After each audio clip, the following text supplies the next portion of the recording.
So the NFL draft is 2 days away. I already posted my official 2026 NFL mock draft yesterday. So today I wanted to react to a major media outlet's final mock draft as well. So today I'm going to react to Bleacher Report's final 2026 NFL mock draft. And this was created by Trevor Sikkema. And I'm excited because this is also a video one to watch as well, rather than just kind of reading an article and just the picks made. I can actually hear their voice of why they selected this guy to go where. And I'm going to compare it to what I ended up mocking yesterday as well. And before we get into today's mock draft reaction, I want to give a quick shout out to the War Room Draft, because this is actually really cool. It's a free NFL draft simulator that you can use where you could pick any team and 31 AI GMs run the rest of the league. And these aren't just random computer picks. The AI GMs actually scout, negotiate trades, get suspicious when you lowball them, and will steal your guy if you sleep on them. I'm a Pittsburgh Steelers fan who needs a lot of help, and I ran a draft as the Steelers. And when I tried to trade up to land more of a blue chip defensive prospect like Mansour Delane and hey, maybe get off of Jalen Ramsey, the AI came back with a counter that honestly made a lot of sense. It feels like a real draft room, and with the draft being a few days away, this is exactly the kind of thing that you want to be running. It's free, no download, straight from your browser. Check it out at warroomdraft.ai. That link is in the description. Let's get back in today's mock draft reaction. An updated version here in under 20 minutes.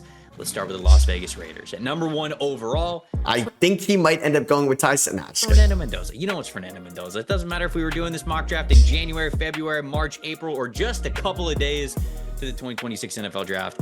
It's been Fernando Mendoza at number 1 for the Raiders. Which brings us to the New York Jets at number 2. There's been... And shout out to Bleacher Report and Trevor Sikkema having this at 20 minutes long, because I was going to react to some other ones and they were like an hour long, and I don't think we want to sit here for an hour. Some smoke around David Bailey, and sweet. Texas Tech, being the pick here at number 2, but I'm sticking with Arvell Reese.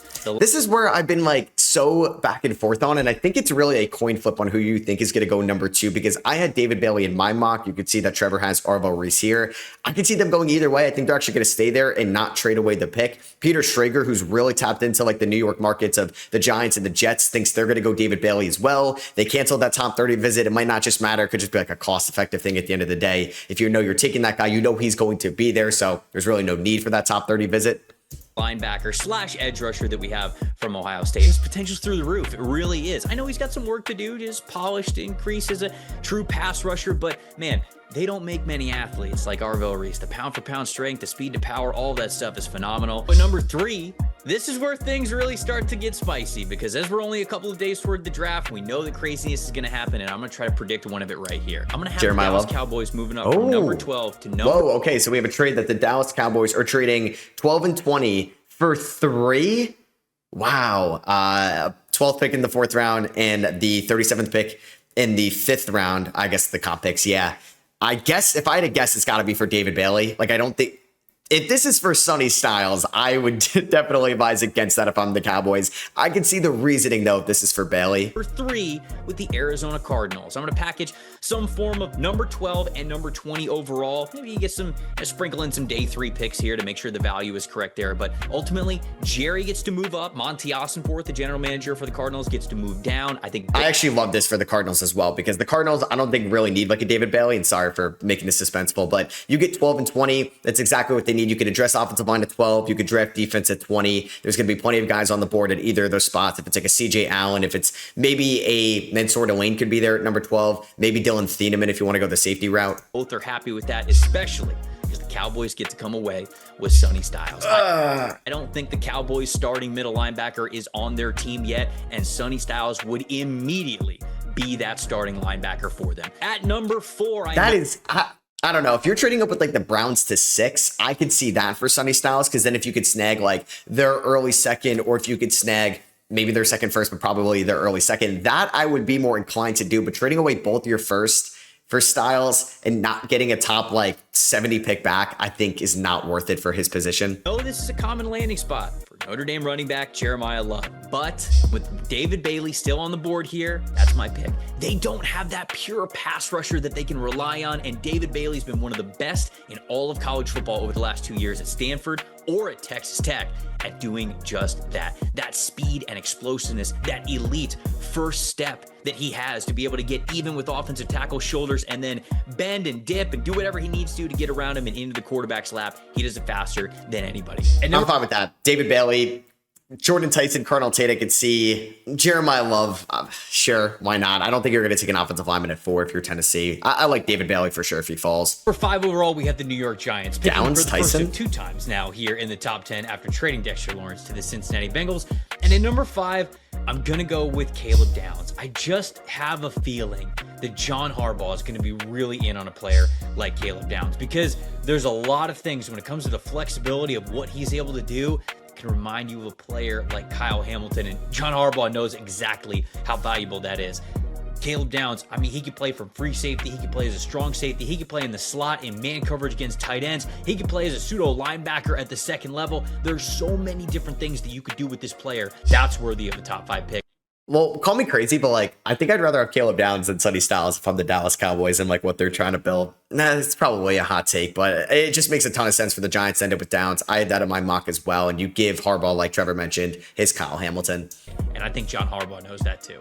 Here at number 6, the Cleveland Browns. I'll get the first wide receiver off the board. Let's go Carnell Tate here, the wide receiver from Ohio State. They need a legitimate vertical threat that can really help them out when it comes to their downfield passing game. 85% contested catch percentage, and a lot of that contested catch ability showed up beyond 15, 20, 25 yards down the field. This is the type of receiver that the Cleveland Browns need. For the Washington Commanders at number 7. Yeah, I'm all for a receiver. I thought they could trade down, but with the Cowboys already trading up, there might not be a partner for that. So it's kind of who you prefer, Tyson or Tate. I like Tyson a little bit more. I could definitely see Tate going first. If Jeremiah Love makes it to them here, 100%. If Love is on the board, if he goes past Tennessee and the Giants, which I don't think he will, I feel like if he's there when the Giants are selecting, they would take Love at 5 and then maybe hope that Downs is there at 10, or if there's maybe a chance Washington passes up on Downs, they trade up for Downs.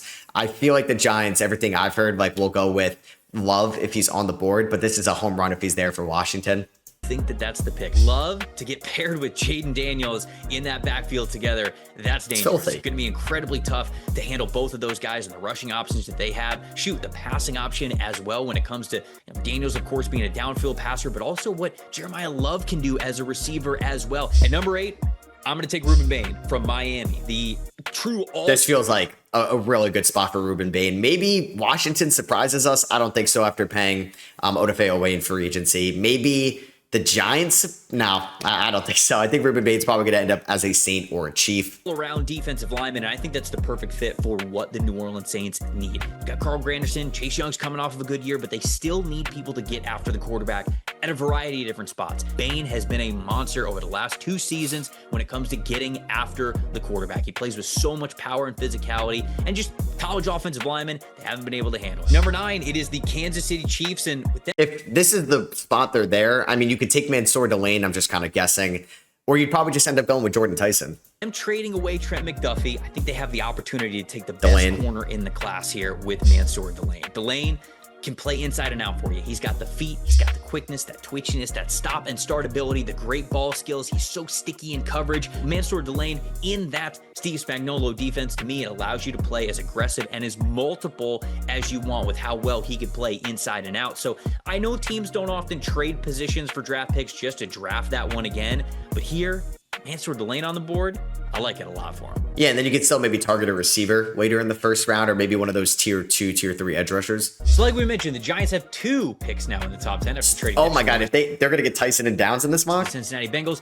And here at number 10, they're not going to let this draft get too far away from him. And with Francis Mauigoa still on the board, that's the pick here for me. I think he leans... See, I always mocked the Giants taking offensive lineman a couple weeks ago. They extend Illuminor, and you obviously have Andrew Thomas. Now, I don't think like you worry about Thomas's health, and is Illuminor going to be there in 5 years, and you think Mauigoa can hit a higher ceiling?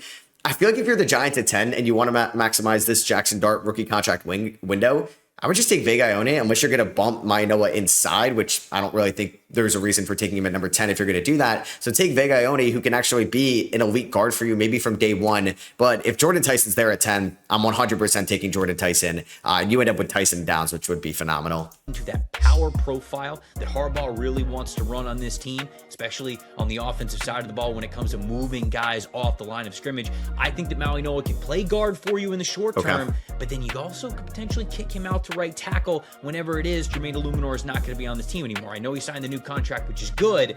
So you get flexibility in the short term, and then you get long-term outlook at right tackle. I don't even know if I've ever even seen this play where he catches the screen pass for a touchdown. That's a Number lot. 11, the Miami Dolphins. The wide receiver again. I'm not going to go Jordan Tyson. I'm actually going to go with Mekhi Lemon here. And I know that Mekhi Lemon's built very similar to the Disagree ways with that a little that bit. some of the smaller wide receivers are on Miami's roster, but I would bet none of them are as competitive at the catch point that Mekhi Lemon is. And I think that they're going to need that with their new quarterback, Malik Willis, this season. I know that Mekhi Lemon's a little bit smaller, but the dog in him is a whole lot bigger than his measurables would tell you they are. He gives you his all as a blocker. He is so competitive and tough when it comes to the catch point, even with deep passes. To me, he is the top target player in Miami day one if he is drafted to the Dolphins. I would go Tyson. If Tyson's on the board at 11, I don't think there's a scenario in which I would take Lemon over Tyson unless you're like the Rams and both of them are on the board and you're looking for like that speedy slot guy that plays a different style than Mike Puka and Devontae. But if I'm the Dolphins and you just kind of need everything,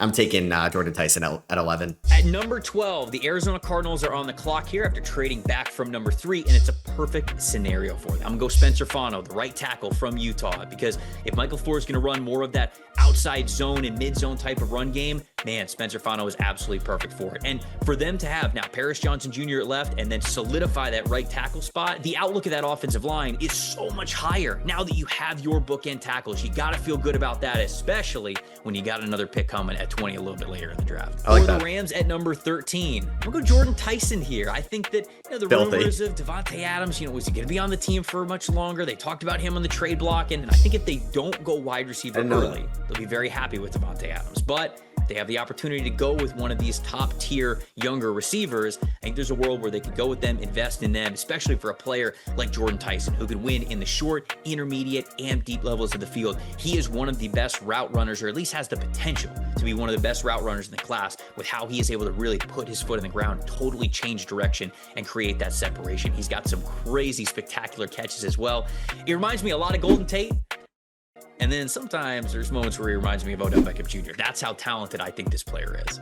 I think like Jordan Tyson has become this year's Ted McMillan from last year, where it's just kind of like prospect fatigue, where you're just always talking about this guy as the clear number 1 receiver throughout the whole year. And then it feels like everybody zags on it a little bit. Now, after his pro day, it feels like everybody is just going back on what we originally thought. And Tyson will actually go in the top 10 to like the Giants, Titans, Commanders, Saints, or the Chiefs. If the Rams get him at 13, yeah, like he is your Devontae Adams replacement. You may worry about some like redundancy with Puka, him, and Devontae right away, but like, I mean, it's a good problem to have.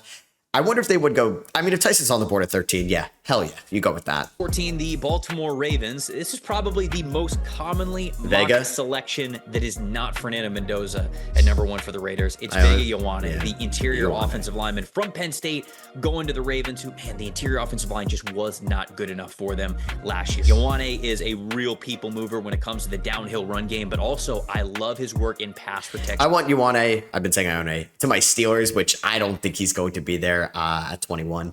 As well. Great hands, good balance. Everything is there for him to be a Pro Bowl type of an offensive guard for you. So to get him at 14, the Ravens, they got to feel great about that. At 15, I get it. He's one of the older prospects in the class. Going to be 25 his rookie year. Akeem. Blah, blah, blah. I don't care. The Tampa Bay Buccaneers have a massive need at getting after the quarterback, and very few were better at that than Akeem Messidor from Miami this past season. He can rush inside and out. He can rush, like his teammate Ruben Bain, from 2-point stances as an outside linebacker. Then he can also put his hand in the dirt and play as a 5-technique defensive tackle. I know some people in the league think that he might be the best interior rusher in this draft class. Whatever it is, Akeem Messidor is going to be able to step on the field right away in Tampa and be their best pass rusher on all situations. He's the guy who on 3rd and long, down in distances, you could say get after the quarterback, and he's going to have the best chance to be able to do just that. And I know he's tapped into Tampa, so maybe that will be the pick if they are on the board. 16, halfway through, we're going to get Jermon McCoy, the cornerback from Tennessee, off the board for the New There's been a lot of like concern about his medicals that he might actually go to round 2, and maybe the Jets could realistically get him with their 2nd round pick. But I love this. Like, maybe you don't ask him to be great right away for you. Like, you're not asking that from him because of the Jets' lower expectations next year. But maybe he's going to be all systems go, fully healthy for 2027. And then you have higher expectations with the Jets, and he can maybe be a CB1 for you. Jets. A true press man coverage type of a corner, plays with great physicality, good fluidity, good explosiveness to be able to cover deep down the field as well. He didn't play this past year because of the ACL injury, but man, the year before, go turn on the tape in that Alabama game. Ryan Williams, their wide receiver, is one of the fastest wide receivers in all of college football, and he could barely get open against Jermon McCoy. He is a CB1 in the NFL. The Detroit Lions at number 17, they've got a couple of different options. I think they got a big need at pass rusher, but also pass protector as well. I'm going to go offensive line here for this pick. Monroe? Maxi Onacher from Arizona State. I haven't really seen him go ahead of Freeling a ton, or even like Blake Miller in some mocks. So seeing him as high as 17 could definitely be a possibility. I feel like it's going to be offensive line, no matter what. This player has the highest ceiling of any offensive tackle in the class. I truly believe that. He only started playing football 4 or 5 years ago. I mean, he grew up in Nigeria, moved to the States when he was 13. This guy grew up playing basketball, rugby, soccer. He didn't start playing football until he stepped on campus at JUCO.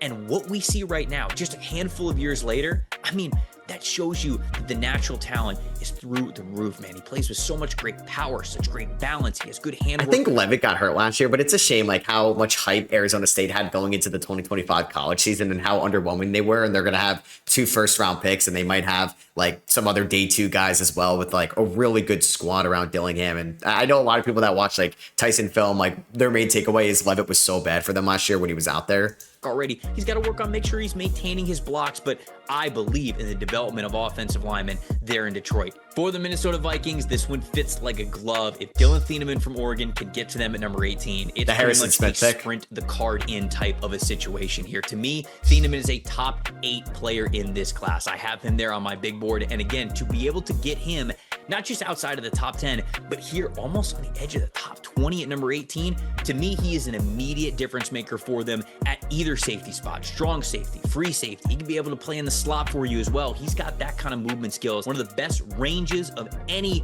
defensive back in this class. And number 19 overall. It's just, I've mocked it a ton, which makes me think it's either 100% happening or there's no shot it happens. Thieneman could go definitely higher. I feel like this is probably his floor. Maybe it would be 19 to Carolina if Minnesota were to pass up on him. All the Carolina Panthers, so many McNeil different Warren? directions. Oh, dude, Sadiq's on the board. I would be running in to select Kenyon Sadiq if he was there at 19 for Carolina. Team won the NFC South last year. I know it was a tiebreaker, but they hosted the playoff game. I think they're going to want to build off of that. And a way that they can do that here Back-to-back is by Ducks. drafting Kenyon Sadiq. Yeah, back-to-back Damian Ducks. Sanders just has not developed into that difference-making tight end that they have wanted him to. And so I think they're going to take another swing at the bat with Sadiq, who is a crazy athlete for the position. He's really competitive as a blocker, although not one that you would want going up against NFL defensive ends one-on-one too often, but I think he gets stronger and better in his technique there as well. If they view him as an all-around tight end, he's going to be pretty high on their priority list at number 19. At number 20, this is part 2 for the Arizona Cardinals. We had them trade back from number 3 to number 12 and number 20. They went with Spencer Fano at number 12. Now I'm going to have Ty Simpson come off the board. You can be comfortable getting aggressive and taking your guy at the quarterback position. I like Ty Simpson. I think this late first, early second round range, that's where I've always had him, that I'm comfortable with. So this is a little on the early side. I really don't hate it too because they have their second round pick with that Cowboys trade. Like you didn't have to give up your early second rounder. So you take Spencer Fano, who you might honestly view as the best offensive lineman in this class, or at least very close to Mayanella, who you would have probably felt comfortable taking at 3. You take Ty Simpson at 20. You can address defense or maybe even offensive line again. Offensive line at whatever they're picking early 30s. You can go with Bregnon if he's there, Basantis if he's there, like one of the interior offensive linemen. I think it's a good landing spot for Simpson because he might not play a ton right away next year if he does end up as a Cardinal because you have Brissett and Minshew right now, but you have a foundational offensive line, an offensive-minded head coach, McBride, Harrison, Wilson, like decent running backs out there. Like that's a really good, like I think landing spot for Simpson to develop and grow in the NFL. Hey, Arizona could potentially even trade down a little bit more if they think that they could get him a little bit later. But I like the idea of getting a player who they've done their due diligence on. He was in for a top 30 visit and somebody who was playing some really, really good football before he got that injury midway through this 2025 college football season. At number 2. So my Steelers here, if this is how the board went, who would I be happy with? I mean, the Broderick Jones neck injury is so alarming. I would probably say Blake Miller. Monroe Freeling I'd probably be happy with here if you're going to go the offensive line route. I want Vega, but he's off the board. Could they go like the Denzel Boston route? Omar Cooper, maybe. McNeil Warren, if they're comfortable with like him. And I don't know if they really need to address safety. Who knows? They might trade Highsmith or Herbig on the night of the draft. So could this end up being like TJ Parker, Keldrick Falk? I'd probably say he's going to go with Miller or Freeling. I'll say he goes with Freeling here. That's my guess. 21, the Pittsburgh Steelers. Could go a lot of different directions, but I'm going to have them taking Caden Proctor. Oh, yeah, Caden Proctor's on the board, too. I should have mentioned Caden Proctor. That makes sense. Tackle from Alabama. Now, this is a pick that could have a lot of benefits for you. First of all, I think Caden Proctor could play at guard right away for you, and the Steelers have an immediate guard need. Then you have Broderick Jones, who is starting at left tackle. There you go. And it has not gone the way that you've wanted to since drafting. He hasn't developed the rate that you would want. That doesn't work out. You want to cut ties there. You move Caden Proctor out to left tackle. So maybe that's more of the 2027 and beyond plan. So to me, this is a multi-benefit type of a pick here for the Pittsburgh Steelers, improving the offensive line both in the short term and potentially the long term as well. At number 22, the Los Angeles Chargers. I'm going to have them going with a pass rusher here. I think for the first two picks that the Chargers have in this draft, Parker first or round, second Fall? round, you're looking at pass rusher and then pass protector, interior offensive line. I think the way the board has fallen, it's pass rusher. I'm going to go Malachi Lawrence, the speed rusher. Highest I've seen him go. I think he's going to be a first rounder because he just brings that juice that a lot of other edge rushers in this class do not bring. He's got a deep pass rush bag as well. He can win with that long arm move. He's got some good bend and dip to him as well. It's not rare stuff, but man, it's good enough to really be able to cook a lot of the offensive tackles that he went up against at the college level. And I think that he could develop into a really, really nice speed rusher for this team. So he is somebody who I think could get after the quarterback at an effective level in the NFL. All right, at number 23, I'm not convinced that A.J. Brown's going to play another game for the Philadelphia Eagles, whether it's that June 1st official date where they might be able to get more flexible to trade him, or maybe in training camp. Shoot, maybe it is this season. Maybe it's before the trade deadline. I just feel like the Philadelphia Eagles are going to want to invest in a premium talent at wide receiver. So let's go Omar Cooper Jr. for them, the wide receiver from Indiana. Love that for them because they're probably also going to trade away A.J. Brown. It feels inevitable that he's going to be a Patriot. So that feels like a great, not maybe A.J. Brown replacement right away, but at least something that gives you at least a backup plan because you're probably going to net like a 27 first or 28 first in that deal. I think that he is incredibly talented, especially if you allow him to play from the slot. Played more than 80% of his snaps from the slot over the last 2 years, but had one of the highest receiving grades while doing so, especially this past season. He continued to improve, and man, that yards after catch ability, his deep threat ability as well, creating that separation with his vertical speed and his athleticism, it is all there. Intermediate, deep threat player, yard after catch kind of a guy. If you give him a quarterback who really has the ability to line him up for good yards after catch like Jalen Hurts could be, then I think that you could have some magic here at number 23. So we went with Carnell Tate for the Cleveland Browns at number 6. Now here at number 24, this is why I like this strategy the most, because Monroe Freeling is still on the board for them. In fact, they got multiple options that they could go with at offensive tackle. I mean, Tate and Freeling, when there was a lot of like post-combine mocks, having Freeling at 6, that is a home run draft for the Browns. So to me, I like hitting your preferred wide receiver, whether it's Jordan Tyson, whether it's Mekhi Lemon, whether it's Carnell Tate at number 6, and then letting offensive line fall to you. I don't often say that. I often prioritize the offensive line, but for the Browns specifically in this draft, the way that it's constructed, I think this is the way that you do it. So you get Monroe Freeling, he gets started at that left tackle spot. You brought in Titus Howard as well, so you feel good about those tackles, and then you've got some new additions that you can mix along the interior offensive line to hopefully be a lot better than what it was in 2025. 25 for the Bears. Caden McDonald. Interior defensive line. Not the biggest fan of the McNeil interior Warren. defensive line class in this draft. I mean, Caden McDonald, Christian Miller, I think that both of those guys could make sense for the Bears, but I like Emmanuel McNeil Warren for them as well. Keep being impactful at safety. This team forced a ton of turnovers last season, and they've had a lot of turnover on the roster when it came to the guys that were difference makers doing that in 2025. A lot of them aren't there. So by getting a player who had some of the biggest turnovers in college football last year at Toledo in Emmanuel McNeil Warren, you are making sure a strength remains strong for you. So especially in those two safety shells that Dennis Allen likes to play for the Chicago Bears, I think that Emmanuel McNeil Warren could be a little bit of a chess piece for them as that downhill sort of box safety who could also play some good coverage for you as a 2-high safety player. At number 26, I'm going to go wide receiver for the Buffalo Bills,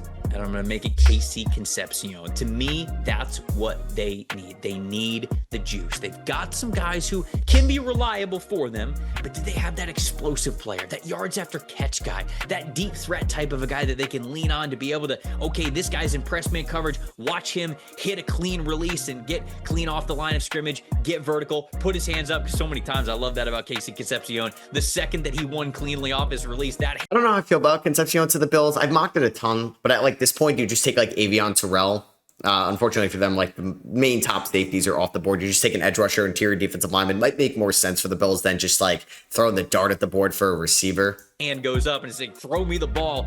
When you have a quarterback like Josh Allen who could identify that, you know, especially after trading for DJ Moore and you have no second round pick, that they're going to be on the same page and really be able to create some magic with that vertical passing game in Buffalo. 27, the San Francisco 49ers. Blake Miller. I'm going to go O-line for the 49ers here because I think that's the best options that they have left. Pregnant? I'm actually going to take Chase Bisontis, okay, the interior offensive lineman from Texas A&M, who has the length to be able to flex out the tackle if you ever need him to. He's a little bit like a Elijah Vera Tucker type of a player in that regard. Really good as a pass protector. Love his football IQ, how he's always looking for work, how the head is always moving, the eyes are always moving. Okay, where's pressure coming from? I like the hand usage that he has. I like his feet as well. And like I said, if Trent Williams, if the situation doesn't go the way that you want it to, maybe you have an immediate tackle need, you might be able to kick him out to tackle because he played a little bit of tackle at Texas A&M, even though his home was mainly on the interior.